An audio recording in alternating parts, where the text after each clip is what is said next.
بمشاريع برخوت مجمع سیاستمدار محمود بالربا وكي راست مرا ما مستا سي بجارده انگو سي سيناريو لبيشيا تركيا هنا دبر نفچه ارم بزيجا اول دست پی بكم بجن نفچه صور انگو هيلا صور و روجهرات جمع فراتي بگشتي تيدا امريكا هزين خوانينا قوة خوانية دا كوري گريله اوپراسيونال تركيا بكود بيجي كود دريانو نرا خبد نتوني قرتي دا نابوي ليندا غريفيلد امريكا دريا رج تركيا رغوتي و امريكا سرفه چندنا رازي و دهمان دمدا روسيا جي هزين خوين روشالات چم فراتي ببهانه اوپراسيونال تركيا و هزي خلجم امريكا جي بجن قايم كنا لويدي بجه كرنا دوردا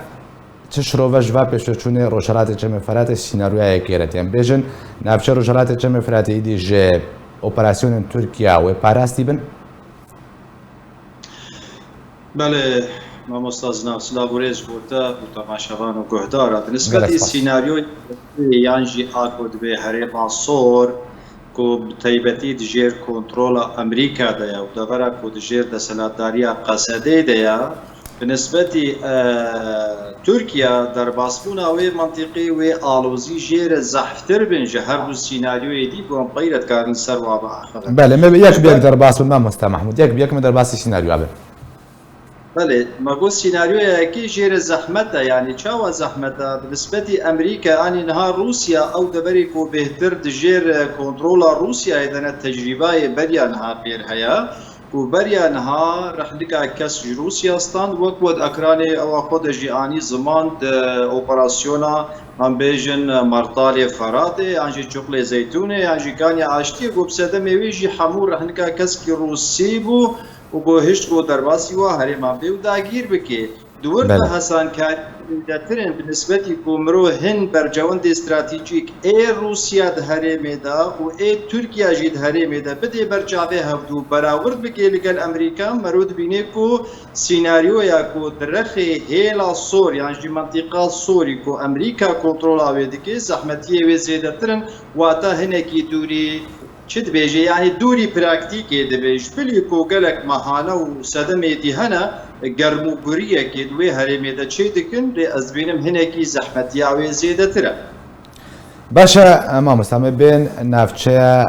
دوم سيناريو دوم کو اوجي اوا لروجابای من بجي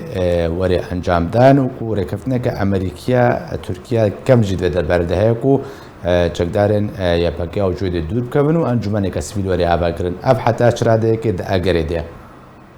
او داغره که ده بهتر جسن سیناریو یا یکی وقتشی آنی زمان کوره کفتن دنابر امریکا و ترکیه ده بریان ها چند سالا بریان ها چه بویا کو هزین قصدش بود ورنه پکشانتن و انجمن وقت به ریو بری لشکری دور ده چه ببی او بهتر نزیکی عاقله و نزیکی کو ام بجه کرنه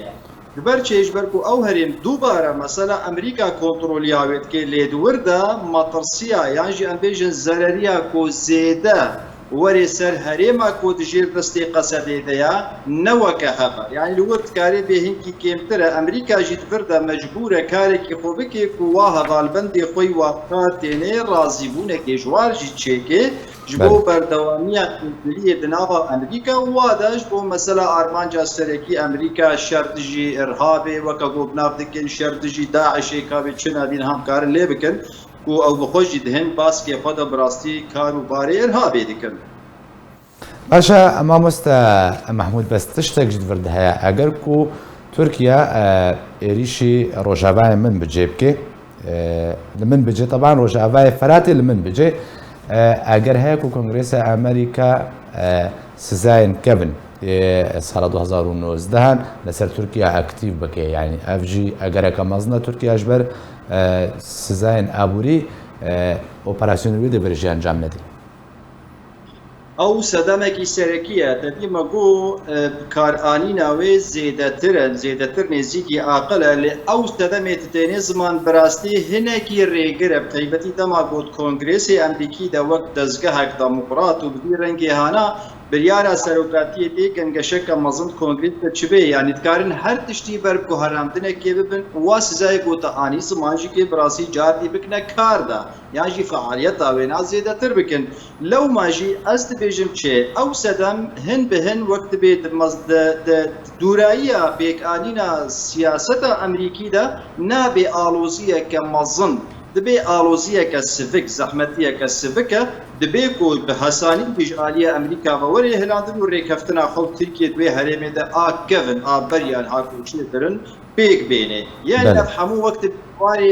پێکانینێ دەنەگەل و ممکنە یانژیکێ گەلک دووری ئاقلا یانژی نێزیکە گۆ ببێ ئابوی ڕەنگی مرۆ تەماشەتکەیان ئەوژی ئەنالیزەیە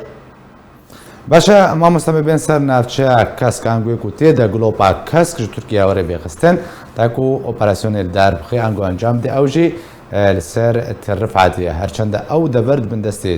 çekdarên rejêma Esed û milîsyên Îranî de lê tê gotin bijin ku Rûsya wê derê razî bê gilôpa kesk bo Tirkiye pêxê weka çawa li Efrînê pêxist derbasî wê navçê bê ew ji ber çê Rûsyan bijin vir de pirsewe wê gilôpa kesk wê navçê jir pêxî بله نسبتی روسیا دفرد از بینم کویا هری نزیکی بکارانینه و ببه افنایه جهر دکیدی مگو آت دوا آگود بیجنه هری مازن هنگی احتمال آوه لی افنای گلکی احتمال آوه چمش بلگو دفرد روسیا جی و ترکیه جی بهفدور گیمک سیاسی دکن یعنی ایران بری خوبتنی گریدای دنیای و بریاری دنیای مثلا ناتو ایرو امبیشن سوید و فنلندا بر باندامیا ناتو دچن روسیا دما کوجوا نرازی و ناخوازی هرن اف حلفی برانبری و بقوت ببه جالیتن وکیل و تریویت خیر ترکیه بیتو برانبری و ابکارتنه یک جسه دولت اندامی ناتویا دویگه ما سیاسی دا ترکیه بشکره انالیزه یکی دیگه گود بی درفتک جیره وبی کو ایدی روسیا رازی بون آوید هن قرچکا دا بکی و افجیوی او بی مثلا ترفعتی و هول بده ترکیه بیجی از رشتم وزی هر دو کار بینم برانبری فنلندا و سویدی لی برانبری ویجی دوید وی بده من حسان کاری تیقی کوزورم درو دوری رفعتی واناش خورا بگرم یعنی اف حمول استکن بازار سیاسی و بازرگانی استراتیجی باشا مامۆستا محمود يعني برسك دفردج روسيا يعني نكارك و بيونديا خوا لدجي بروب تركيا ربورا کوژدلا گلۆپاکەس ترفعتی ژێر پێخێ دەرباسی ڕۆژهەڵاتی چەمێ فەراتێ بێژبەر نەها رووسیا لە دژی دەرباسوونە سوێد و نەروێجەگەنە شاشبوون بۆ ناتۆ دکێ پێویستیهای بە ڕازیبوونە تورکیا هەیە و ئەv چەند بۆ رووسیا تشتێکە باشش بە رووسیا خوازە دریا تورکیا بە ئاستەنگیا جوارە چێ بکێ لە هەمبەردا تورکیا گلۆپاکەس رووسیا بخوازێت و دەرباسی ڕۆژهەڵاتی چەمێ فەراتی بێ بۆ نمونە کوبانی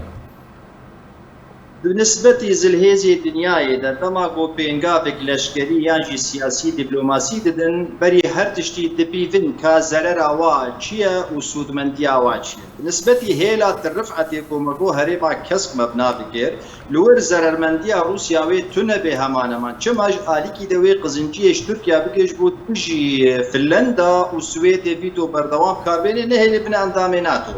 لێ ئەگەر بەری خۆ بدێ هەرێما ڕۆژهلات دوێ قوناغا ئیرۆ دەبتەیبەتی ئەم دشتەغەرن دووردا بەری هەر تشتی دکەبێ ڕوبەروی هێزی ئەمریکیدا و هێزی ئەمریکی بڕاستی زوو قبول ناکەن ڕاستە تشتێ نەهێنی دناواوادە هەنە لێ زوو قبول ناکەن کوولۆ رووسیا یانژی پەرێنیا رووسیاش بۆ فێدێژ تورکا بکێ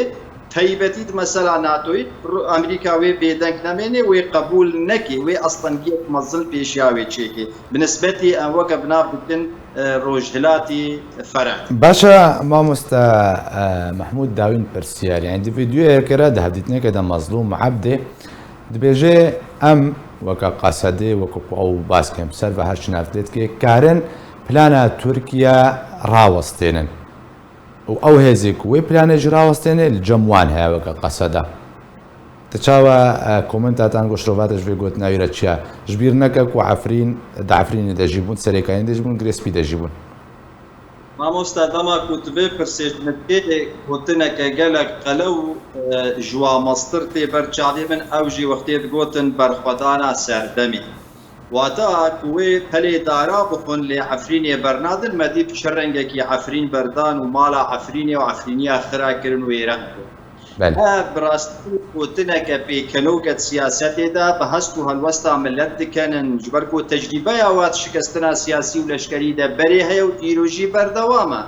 برا اوجي وغيري ويجي باش بزانن نكو امواش تركيا ترسينن يرود ناتو اذا ما دكت درجمارا بينجاها يا هر ايريشك هر سر دولتك ناتو واتا تيسر حمو دولتي ناتو يعني اگر او فتاشك نفي شكك لاشكوفي او فتاشك باب جناب تركيا دولتي ناتو بيستونه دي مجبور ان بابند الايريشي بدنوا واتا افكسي هانا برشكور بزانيكو ايدي تحديا ناتو بالكامل كيان جيز الهيزي دنياي تمام افي تشتكي منطقة تشتكي براستي وقت بباراشوتك بالا يطابيجي